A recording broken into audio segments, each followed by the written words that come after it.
The Liberal Party of Canada has a well-deserved reputation as the anti-military party. Not necessarily anti-war. They're the ones who sent us to World War II, to Korea, and into Afghanistan. But they're also the party most synonymous with defunding our military, with underpaying them, with under-equipping them, with disrespecting them. Pierre Trudeau made Canada the free rider of NATO, not pulling our fair share in the Cold War alliance. And he started the wasting away of our military. He used the Canadian forces for experiments in social engineering and political correctness. His anti-American attitude was one of his signatures, as he demonstrated by canoeing with the Cuban dictator, Fidel Castro. But things got even worse under Jean Chrétien and Paul Martin, simply as a political prop for a one-liner in the 1993 election campaign. Jean Chrétien canceled the purchase of the Sea King helicopters for our search and rescue pilots, making them fly in creaky 30-year-old helicopters instead. It wasn't even about saving money. Chrétien had to pay a $500 million cancellation fee to the manufacturer for tearing up that contract. The real victims, of course, were our Canadian forces. Chrétien used them as an election punching bag. Now, don't take it from me. Take it from Rick Hillier, the scrupulously nonpartisan former chief of our defense staff, who was called the last 10 years that Canada was under a Liberal government. He called that the decade of darkness. Here's an excerpt from a speech that General Hillier gave in 2007, and I quote, "Over the past 1 to 2 years, we have begun to fully realize the negative impact of the defense expenditure reductions in 1994 and the lasting, almost negative legacy that they brought into effect that has to be put right," unquote. Now, that's just money stuff, right? But let me show you the depth of the Liberal Party's hatred for our troops. Yeah, I said hatred. Over the past week, we've been showing you how the CBC thinks our troops are bigoted hate mongers because they did a comedy skit one night mocking Osama bin Laden. This is the same CBC that spent a whole year slandering our soldiers as war criminals without a shred of evidence, except for the unsubstantiated accusations made by Amir Adaran, a university professor and Liberal Party donor. Well, instead of the Liberals giving the yellow journalism of the CBC a wide berth, the Liberals were only too happy to jump in.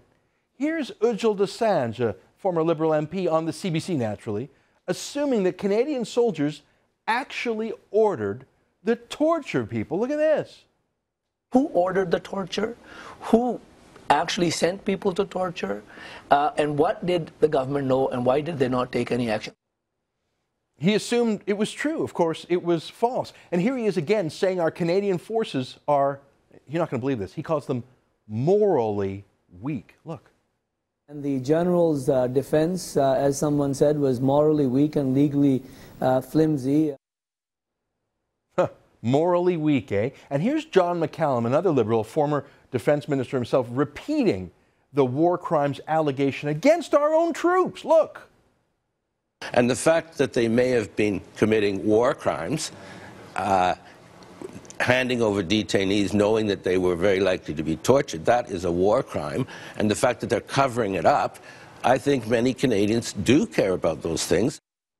But those were all lies. They were proven to be lies. That was false, but he was saying it, and he was practically smiling while he was saying it. Well, voters fired Dosanjh, and John McCallum is now enjoying a richly deserved obscurity in the far, far back benches of the third party in Parliament.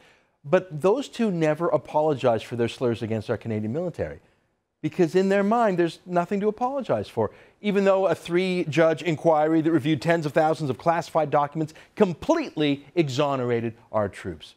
See, Liberals hate the military. It's in their DNA.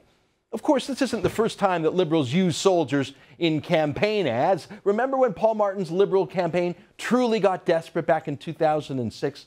Or was it 2004? I can't remember. When he was surely shouting at everyone in his campaign team to save him. Here's who he took his frustration out on. Our soldiers. Remember this ad? Soldiers with guns. In our cities. In Canada. We did not make this up. Choose your Canada. What a disgrace. The Liberals thought that our Canadian forces were so alien and odious and unloved by voters that ad would somehow make people vote for Paul Martin because they were afraid of our soldiers? Of course, it was a disgusting and bizarre ad, and it just sealed Paul Martin's fate as Canada's worst prime minister, tied maybe with Kim Campbell. Which brings us to the news of today. There's a by-election on right now in the Ontario riding of Durham, and the Liberals, being Liberals, are once again using our military for their own political purposes. Here's a lawn sign that the Liberal candidate, Grant Humes, is putting up around Durham. Humes apparently thinks that our veterans are more popular in the riding than he is, since his name isn't even on that soldier lawn sign. On that, I'd agree with him. Our veterans are more popular than any political party in Canada, of course, but certainly more popular than the Liberal Party that has defunded and disrespected and denounced the military over the last 50 years. But here's where it gets worse. When you actually click on that website, durham4vets.org, there was a donation button, but it's for a donation to the Liberal Party. So someone out there who actually wants to help our vets, who loves our soldiers, goes to the website and makes a donation, but the money goes straight to the Liberal Party. Seriously, now our friend Charles Adler took Hume's campaign manager to task about this bait and switch, about fundraising on the backs of our troops. Check it out. Sir, do you wish to apologize for what your candidate has done, sir? Sir, do you wish to apologize for what your campaign has done? I won't apologize for it. We're trying to bring national attention to the plight of our veterans. All right, then you've done that. You've done that. You've done that. You're a sad sack of a campaign manager, and you've got a horrible candidate. Charles rocks. What a loser that guy was. But the website is still up, and you saw he's not apologizing. The Liberals have no shame when it comes to our military. Well, one of our intrepid reporters asked the leading Liberal leadership contender, Justin Trudeau, what he thought about this whole kerfuffle in Durham. Take a listen. If there was a problem with a website link, I know that it was done in good faith. Will you ask him to remove the links to this website from the Veterans website? Mr. Trudeau? Mr. Trudeau, will you ask him to remove the links from the website, to officially have them removed from the Veterans website? Mr. Harper to take care of our veterans. How's that? I'm asking Mr. Harper to respect the veterans that he hides behind every single step of the day. And the fact that you're not asking about that is frankly disingenuous, but I expect no better from Sun News. Thank you. So first, he said there was some, in another clip, he said there was some accident for which the Liberal had apologized. But of course, that was just not true. And you saw the bellicose campaign manager for Humes. He's completely unrepentant. The lawn signs are still up. The website is still up. And of course, there's no apology. Liberals don't do apologize.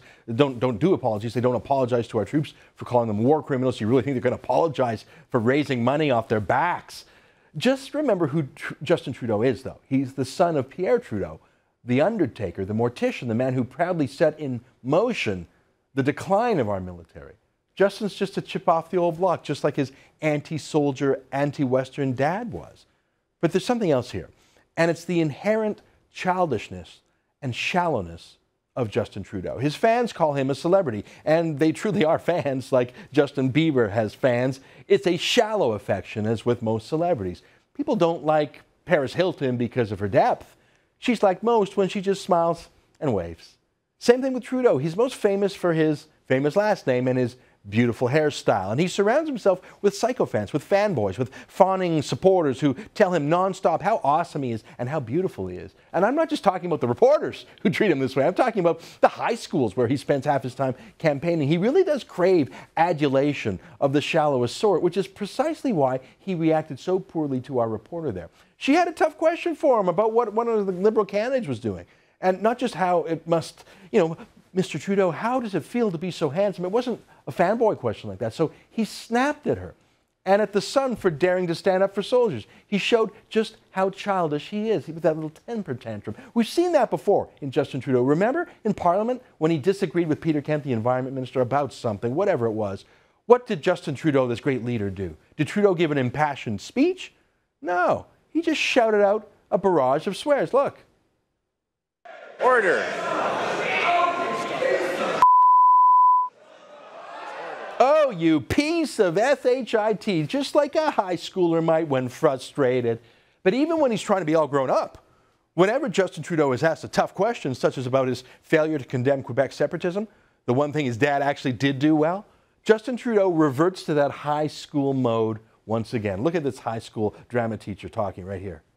Canadians shouldn't be asking, ooh, does Justin Trudeau actually want to separate? Of course not.